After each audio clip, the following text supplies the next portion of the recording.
youth standpoint. It's a little bit of the nightclub effect, I call it. It's when your grandparents or your parents start showing up at the nightclub, you choose a different nightclub. And so that's essentially what's happening. Is I think that's why TikTok is becoming so popular and is kind of infiltrated, how people are consuming video. Then of course too, now you look at streaming, you don't miss a game, right? If there's the Stanley Cup was last night, no matter where you were, my son was flying home from school and he watched the game all the way home, right? Wouldn't be able to do that.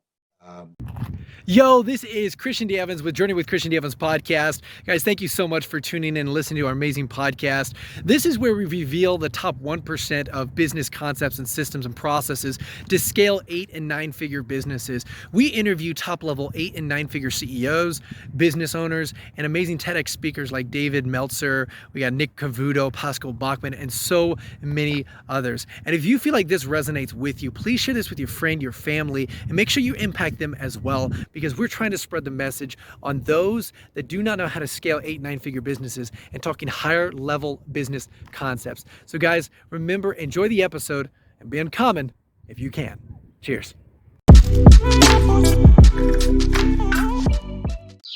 Thank you so much for tuning in to Journey with Christian D. Evans podcast. After doing almost $2 billion and managing that, he now runs and is CEO of Aletheia, which is an incredible marketing and media agency. He's also acquired Zenzi, an incredible, also value-based company.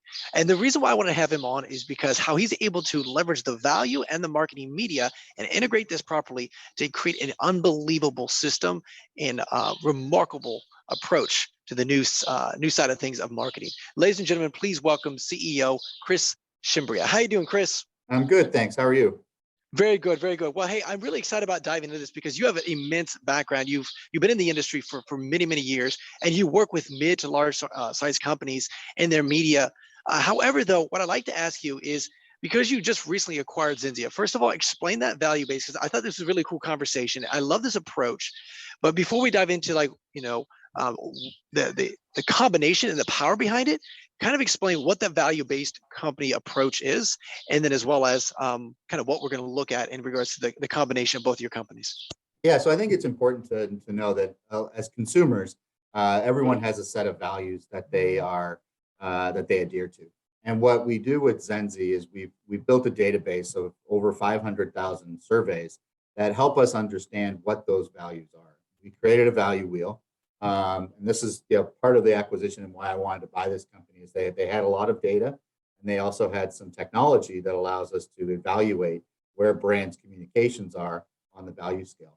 So the value scale is made up of 6 components. It's whether you're an achievement seeker, a pleasure seeker, freedom seeker, security seeker, tradition seeker, or purpose seeker. And understandably, as you kind of evaluate where consumers are, you're able to understand where they fit on that wheel and how you should be communicating. So one of the things that we have is that tool that I talked about, which is using a combination of text evaluation and artificial intelligence. And it's evaluating the website and looking for cues that point out which of those values that we talked about are being reached. So we use that data to be able to help guide the clients in terms of how their messaging is working and what they could do from differently to be able to communicate to those value types that are really indexing high against their customer base. So it's really about trying to understand what's the best way to communicate with people so that you can then bring that to life in the communication. And we take that one step further. We use that data for media selection as well. So what we're trying to do, really understand how those values then drive your media choice. So if you're a tradition seeker, you might be leaning more to linear television, right, which is just your television on the screen, versus say an achievement seeker who might want their information really quick. They may be more digital focused, right? They've got no time to waste in terms of building and acquiring and achieving what they want to do. So those are different ways that we can apply that data through with using Zenzi's data. Well, and this is what I find so interesting with when you're talking about this, because see, correct me if I'm wrong, because of the consumer is getting smarter and smarter, right? You kind of have to put them in. I know from marketing, the more data you have on that customer, obviously the better your targeting approach, your tactical, your strategies become more effective because you understand that end consumer. And so, with this being said, at what point did you start realizing, okay, the the trajectory is headed this direction? And then how long were you focused on trying to find like a value-based company because you're like, hey, I want to optimize this. I'm seeing the market headed this direction, and I see, okay, I want to be part of this on the front end. Yeah, it was probably about a couple of years ago. You've seen this movement towards people being more purposeful with their decisions about which brands they want to interact with, and values taking a front seat in terms of how people communicate or how people making their selections or choices of their brands. Right? You're seeing, especially so in probably the early millennial and Gen Z, they're making more decisions based on who they are and what they want to be versus just because I need the product, right? They're going to look for a product or a brand that is true to its values, that connect with the same values that they have. And so that's why it's important for brands to understand this so that they can start to relate with that group that's coming up more effectively and not lose any ground with respect to their communication. The other part of it is as we get to become more and more cookieless, it's helpful to have more data, right, from that perspective, and not solely rely on the cookie for all of that data, and being able to understand that, because what we can do is we can take first-party data and profile those individuals, and then we can take third-party data and use that to help us build profiles of who we want to go out and reach, right? Which a lot of folks are doing, but they're not doing it with the lens of value and purpose on the flip side. No, and you really bring up a really good point, solid point. What we're seeing, Apple iOS came out, update. We're seeing obviously cookies are kind of being redeemed, and so a lot of marketing agencies are saying, okay, you know what? There's got to be a pivot. We got to figure out different strategies behind it. And like you said, this is the reason why you're seeing this. And like, hey, you know what? I'm going to pivot because and acquire this company. Now, what I like to ask is, you see the value. I like that approach. Kind of help me understand a little bit of how you're able to integrate that properly and make almost a power team. It's just this amazing collaboration where it's really just brings this incredible. You kind of emphasize that a little bit, but being able to bring your Aletheia company as well with the Zenzi and kind of really making this power team. Yeah, and essentially obviously when we start any engagement with any of our clients, we have what's called a discovery session. Everybody tries to have one. So it's just a fancy way to say we get together and we talk about their business and what drives and motivates their business. And so what we want to be making sure that we understand is that we understand the KPIs that they want to deliver. We also want to understand how they perceive their customers, right? What do they think their customers? How do they behave and what have you? And so we take all of that data and then we find ways to integrate the Zenzi data, because what Zenzi data can not only inform us of how a consumer feels, but we can then take those feels and bring them to life in the media, right? In terms of whether maybe they're more digital video, maybe they're more streaming, maybe they're more social media focused than they would be, say, traditional television or radio, or maybe they love podcasts like yours, and that's what they relate to and that's what they want to listen to. So there's really a little bit of that we start with, and that's how you start to bring it to life.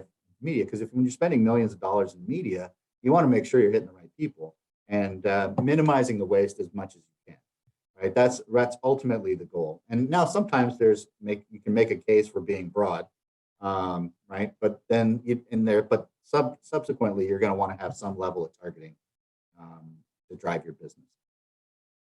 And that's why I find so interesting, because even when you're working with large mid-sized companies, you have so many different products, different services, and each one, and like take P&G or even Viacom, which is one of your companies. Naturally, they have different services, and you have to get a little bit niche. And so I'm just curious, working with those large companies, how do you leverage both of these platforms now to be able to be very niche specific for that end consumer for each product?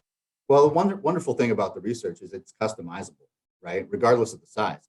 So you could be the smallest company or the largest company, and ultimately the goals are still the same. Perhaps the scale is just a little bit right? For a larger company, you might need a larger sample size. You want to cross-section you want to sample a larger group of people. A smaller company, you might be more geographically focused, or it might be more specific to a specific smaller product where you want to get that information and be able to use that to make better decisioning. So from that standpoint, I think it's really, it scales according to the size of your business. I think ultimately what you're able to do is, once you have that learning, then apply it, to however, either whether it's a small geography, large geography, or a certain profile of customer.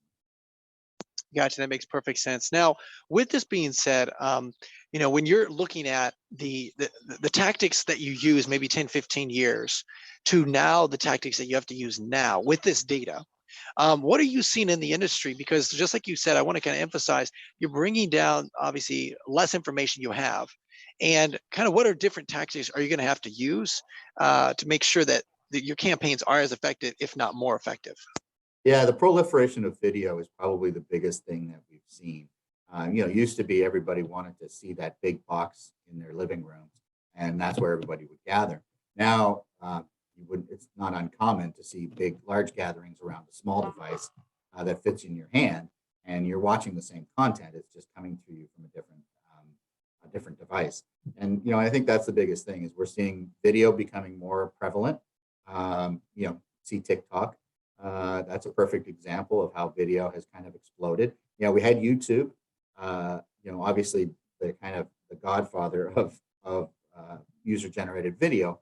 But what's happening is TikTok has made it a little bit more relatable. Younger generation has kind of locked into it. That's the interesting thing about having a long career in media, is you see the changes. Like, I hate to say it, but I was there when Facebook launched, right? And you saw the excitement, and you saw all of those things happen. And so now you're seeing what I'll call the next wave, right? Is Facebook kind of paved the way, and now some other folks are kind of coming in. Instagram is doing much better from the youth standpoint. It's a little bit of the nightclub effect, I call it. It's when your grandparents or your parents start showing up at the nightclub, you choose a different nightclub. And so that's essentially what's happening. Is I think that's why TikTok is becoming so popular, and is kind of infiltrated how people are consuming video.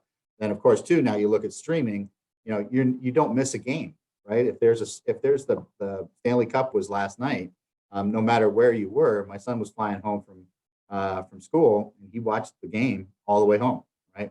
Wouldn't be able to do that 10, 15 years ago. You would have had to record it, hope like heck nobody told you what the score was, and then watch the game. Well, and that's what I always find so interesting, because see, when you're working with personal brands, coaching, consulting, service providers, they optimize the YouTube or video in a different way than obviously compared to bigger companies. And I always find that just so interesting. I was looking at some of your case studies and projects before we jumped on here, and I just thought it was so cool, the creativity behind it. Now, one of the things I really want to highlight about your company and agency, Aletheia specifically, is we know that you do consulting, you created the marketing stuff and the strategy, but also I love the connect on the back, which is customer journey mapping.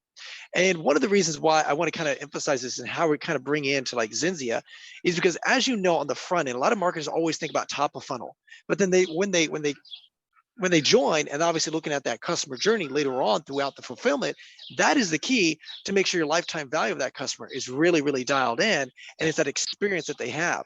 And I think it's just so cool, because now I'm just curious, with the data that you have now, that's just, value based, how are you going to adjust or modify or maybe even optimize that journey, that customer journey mapping, to make sure that it's really, really dialed in? I just love to kind of get some techniques that you've been able to implement. Yeah, that's the biggest thing is for us, is in terms of when we're looking at anybody's brand and looking at the journey what it takes to get those people to engage, right? And the more steps you have, the harder it is to get people to engage, right? We try to simplify the journey to have as fewer steps as you possibly can. The bigger piece of it is also pixeling the journey and understanding the data from that standpoint. And then when you pixel, you get data points that allow us to then cross-section that with the personality traits of whatever Zenzi can bring to the table. So I think it's important for us to be able to, as we look at that journey, we tell clients all the time, it's like, you've got too many steps. By the time you get them, you got them interested, but by the time you've kind of walked them down through your fulfillment process, you've irritated them to a point where they don't, they may not want to participate, or they really love your product and then they'll participate. But it's truthfully, if you have more steps than you should, that's what's going to be where you might see disengagement. And what you're trying to do is get them to the sale as quickly as you possibly can. And by having those steps and minimizing those steps, I think that's going to be important. Yeah, and by collapsing that time frame, but like you said, also it's like being able to identify, hey, I know what resonates with this person on the front end. That's how I attract to that person, right? Because we're aligning with their values. And then as well as even during the onboarding process, making it so customized and it says, hey, we know that you value this and this and this. It's like how do they know that, right? Man, wow, this is unbelievable. I love this company and so forth. And I just love this approach. I know you said you kind of saw this trajectory two or several years ago. Um, what were some things, because the iOS only happened just like a few Yeah. 9, 12 months ago. So like what were some like red alerts or things that you saw like, hey, I gotta focus on this, because you were before this before the iOS, before all these cookies and stuff like that. So it's like I'd love to kind of get your response on like what were some things that you saw in the industry that really allowed you to say, okay, I'm on the forefront and I'm seeing this happen, and you're kind of you're skating to where the puck is going to be, and I thought that was just very, very awesome force. Yeah, absolutely. Well, one of the bigger things is seeing where data is going, right? And one of the things that being able to see that from the company that I worked with at AT&T and ultimately Southwest Airlines, I was able to see how data was being used to make decisions, right? And so as we got, and you see the bigger agencies doing a lot of data acquisition, and not a lot of the mid-tier agencies have been doing that. And I think that was to me where, hey, there's an opportunity here, because one of the things that I like to think about from an agency standpoint is not being 100% an agency and being more of a consulting company. If you think about how Accenture and some of those other consumer consulting companies, they are actually now in the agency space. They are providing creative solutions for advertising and marketing problems. And so, in order for us to compete, we have to be there too, right? And it kind of goes back to the way back machine. When you look at how agencies used to be more consultative, right? They used to be more engaged with the client's business. And that's one of the things that we like to be, is more engaged with the client's business. A lot of times I won't even talk media in the first part of the meeting, because I want to understand what their business is, what's motivating their business.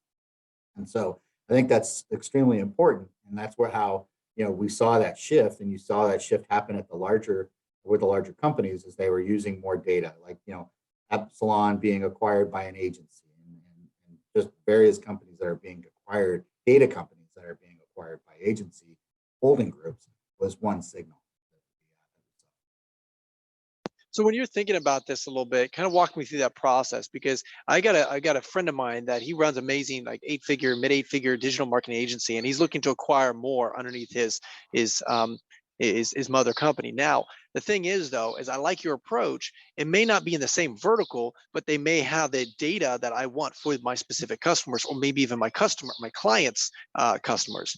And when you're walking through that process, what helps you come to say, okay, I see this trajectory, but like said, okay, these are the partners, like Zinzi. What allowed you to say, okay, this is the company that I want to acquire because of this? And I think you're probably going to answer that question just because, well, the data, I already knew the data, but I guess my point is like really being able to see a different vertical that has those clients that data. Yeah, and I do a lot of research. The research I did was a lot of research about understanding what companies that are for sale, right? And going out there and just evaluating what they have to offer. Are they like me, or are they different? Can they build, or can they enhance what we're doing? And that's ultimately where Zenzi fit in. It was a perfect opportunity. Sarah, who created the company, has done a great job at being able to be at the forefront of this value-based marketing, and so that intrigued me. And then being able to kind of use that to fit, and it fit well with our services. So it wasn't an outlier. It wasn't going to take a lot, to make it happen. And I knew once I started talking to my management team about it, and they were getting just as excited about it as I was, that I wasn't alone, right? And really, it's just you sniff them out, you see what they're all about, and then if they then once you kind of peel back the onion a little bit to see what's there, it really works. It really worked for us.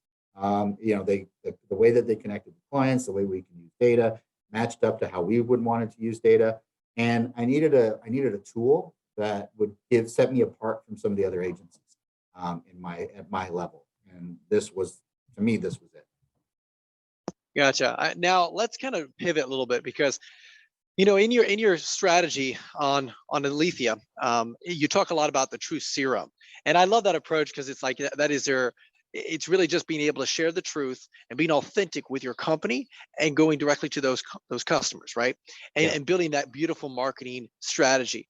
Now, the thing is, though, is I like to kind of get your experience because you've been in the industry for so long, where it was, hey, we were just using radio and sales, newspaper to all of us on a TV, and now all of a sudden we're doing more of all this omni-channel social media, TikTok, for God's sake, right? You have to create all these creativities, and it's become more complicated. And the customer journey, we know, first of all, you only have a very small amount of attention span for these people. You're trying to hook them, but also they go to 7-15 different sites before they know, like, and trust you. And so I like to see, how your strategies have changed to obviously fit the market now. Well, the basics or the fundamentals are the same, right? You want to be ultimately, in the history of time, everybody just wants to make money, right? You go to any company, their number one thing is, what do you want to make? What do you want? What are your KPIs? I've never seen anything, outmatch revenue. Everybody wants to generate revenue. They want to build brand, but ultimately building brand then also generates revenue. So I think if you can keep true to the fundamentals, the channels or the distribution is just basically why things have changed, right? Used to be simpler, right? Because you had maybe 4 choices as you talked about. But I really think now what's really cool is you get this opportunity to you can build a plan and still reach a significant amount of people and not have to expend a whole ton of resources to be able to do that and still be successful, right? Used to be that if you wanted to throw a big campaign on television, you'd have heavy expense for the media, and then you'd have a heavy expense for creating the content. And so as a result, that you needed to have larger budgets. Either that, or you're buying remnant inventory or inventory that was really low cost that wasn't going to run at the most opportune times. So now an eyeball is an eyeball, right? So you're getting impressions. And people, when they're consuming their media, they're consuming it. This was something we talked about in the industry for a long time, was people consuming the media on their time, right? And so, used to be we'd gather around the television at prime time to see whatever show was coming up. And now prime time is really your time, right? And that's where you're able to kind of go in and say, well, I want to watch that, episode of America's Got Talent on Friday or Saturday morning at 9:00. I'm too busy during the week to watch it on Thursday night when it may be airing. And so you're moving when you want to watch that content. You're still watching it. And there's just multiple channels for you to engage with that content, which just means more emphasis or more kind of focus on the measurement piece, which is really key, because the measurement piece has been somewhat dated, right? Some of it is still survey based, right? From how people are evaluating media, when you can understand on the digital side on impression when it comes in. What's problematic right now is just the way attribution still works, because there's still a lot of emphasis on last touch, right? And clients' biggest issue trying to uncover is the multi-touch attribution, and where in the process or where in the funnel can you give credit to all the other media, right? Ultimately, everybody would do search if they had their druthers, because that's the last touch a lot of times for customers, right? They go in and they search the name of the company, they click, they buy, and then they move on, right? And as a lot of companies or marketers or the clients that we work with, they attribute a lot of that to search. And so you have to try to peel that back a little bit to say there are multiple touches that got them, right? And people are exposed to thousands of messages every morning before your feet even hit the ground, You're in bed, you're probably on your iPad or your phone, right? Looking at things, checking your socials, doing all of those things, right? And what happened, you've probably been exposed to 30 ads by the time you got to the shower. So there's a lot of, you're just hitting people all the time. And you know that it probably takes 3 to 6 times to actually get someone's attention. I don't know. Christian, do you have kids? Yeah, no, I do not actually. I got Okay, nieces. so your nieces, call them 3 times and find out which time they come is the third time to come towards you, right? Because they don't hear the first 2 times, and that's ultimately how effective frequency works. And you bring up a really good point, and I appreciate you sharing that because it's this omni-channel. And what's so nice, even though, like you said, it gets a little bit more complicated, it's actually, to me, what I found, if you do it effectively, it almost becomes more becomes better for the client journey, if you will. And the reason why is because then they can come over to LinkedIn, take a look at your stuff. They can go to your website. They can go over to YouTube, consume some content. And all of a sudden, when they actually decide to purchase, again, they may purchase more because they already know, like, and trust you. They just have to go to 7-15 different websites or consume content, and that's fine. You just have to anticipate that, build a strategy for each channel, like you were saying. Yes, it's a little complicated, but like you mentioned, as long as you're out in front of them. Now, you do work with mid to large companies, and just from a selfish standpoint, I do a lot of direct response marketing, which is more of like, hey, you know what? When we're spending when we're spending $1, we're getting $2-3 back. It is at $4, $5, $6 on the back end, and we want to make sure we close that sales cycle as close as possible and make sure we get a good return on ad spend in a very short period of time. Now, with your strategy with mid to large, it's to me, what I've noticed is it's about building an ecosystem, and it may not be direct, hey, I'm trying to acquire that client right now, but it's more of gathering them into a bigger ecosystem. They now are in our ecosystem, consuming our content, being engagement, community, or whatever. Is that correct, or do you still focus on, hey, let's collapse timeframes and acquiring clients in the shortest period? It really depends on the client. That is key. There are times in some clients where we do need to convert, and we need to convert quick. Some of our e-commerce clients are definitely like that, right? Where you're trying to close the loop quick, get them to buy, and then get them to repeat later on down the road. What you're talking about too is also involves a certain level of remarketing that would be important, right? So if somebody has consumed your media but they didn't purchase, then you want to bring them back and make sure you're following them a little bit online so that you can just send your message over. So I think that's a big part of it. I think for us, there's a certain level, so you can't really, unfortunately, where clients kind of sometimes falter is anticipating or assuming that just because they start their acquisition campaigns, that they're going to see all these great results, right? You need a little bit of awareness to get those results kind of, what's the word I'm looking for? It's really kind of pump the fire a little bit, right? And blow a little air on it so that people then, once you do that, the fire then expands. So very similarly, you want to be able to use some awareness, right? So people, as you mentioned, can become familiar with your brand, and then be able to then go to them with some other additional ads that will be more about converting and driving them to a purchase. That's brilliant. And see, again, it's a very tactical approach. And a lot of individuals always focus on strategy versus tactical, or tactics versus strategy. And I like to get your, perspective on that. A lot of companies, they think all these tactical ideas, and this is fantastic, but they don't really focus on the strategy. And I know you guys focus a lot of your time and energy on the front end, because then the tactics, like you said, are consistent, and they've been consistent. It's just a matter of, okay, hey, we got to have an effective strategy. Like you said, it depends upon what the result is. But I'd like to get your response, because I'm noticing right now in the industry, when I'm pushing out a lot of content, I'm noticing that it's really resonating with a lot of our audience, and it seems like that's like a top of mind for many people. Yeah, absolutely. I think, look, there's always, tactics are fun. Everybody loves the tactic, right? I want to do this promotion.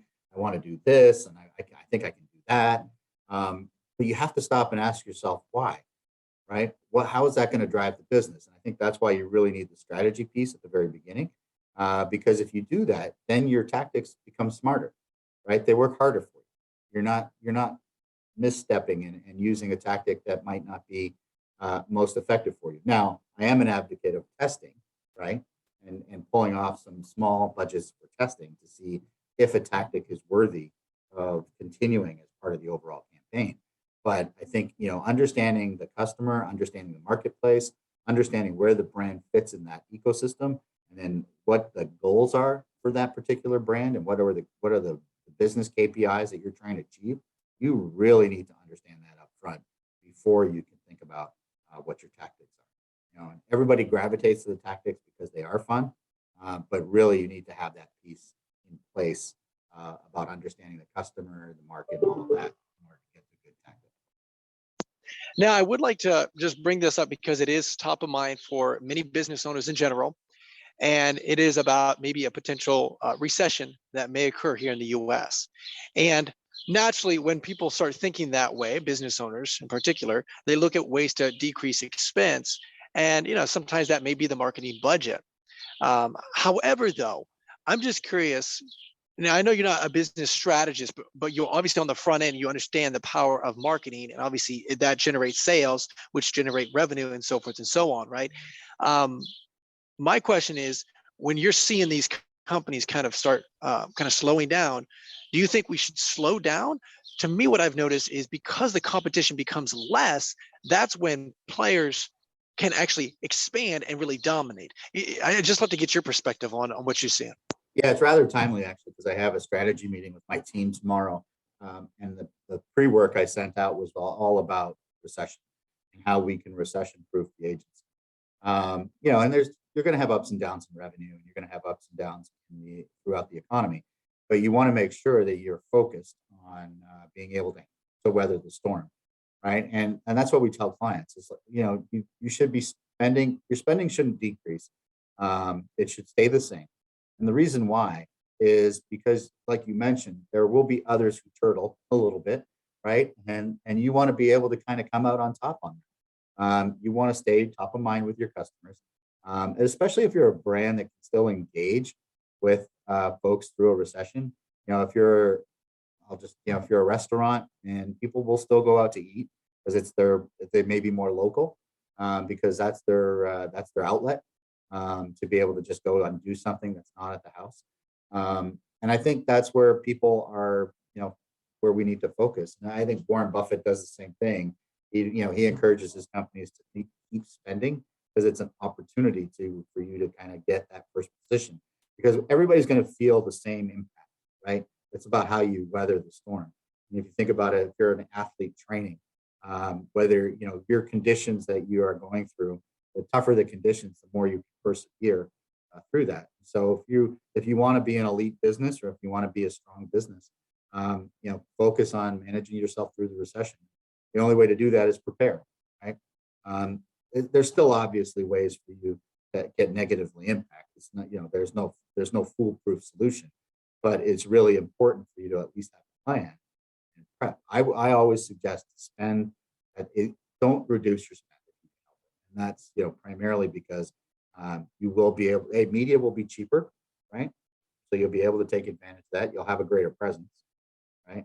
You still need to be top of mind with consumers. So now that less expensive media will allow you to be able to do that. And it's important that you'll be able to get your message out and still be in the consideration set for consumers. And not all consumers are affected the same through a recession, right?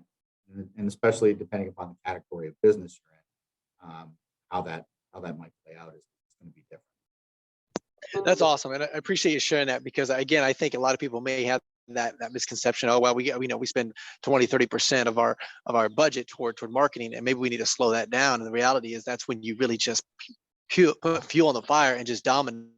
And I appreciate you emphasizing that. You definitely come from years of experience. Now, obviously, you want to make sure things are dialed in through your onboarding, your fulfillment, your process, your systems, and stuff like that to really take advantage of it.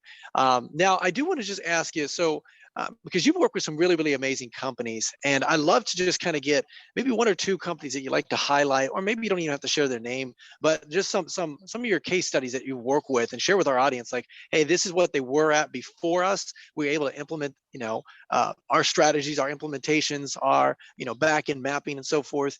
And really now this is the result that we've been able to create in that timeline. Yeah, one I'll talk to is that you've probably seen the case study on our website is with Lala. It's a drinkable yogurt product based out of Mexico. Their biggest focus has been to integrate into the U.S., focusing on general market and the Hispanic market. As part of what we were trying to do in the general market is we built a concept engaged with the Ellen DeGeneres segment that Kristen Bell had created called Mom's Planning. And it fit well with the way the positioning, which was kind of unapologetic moms.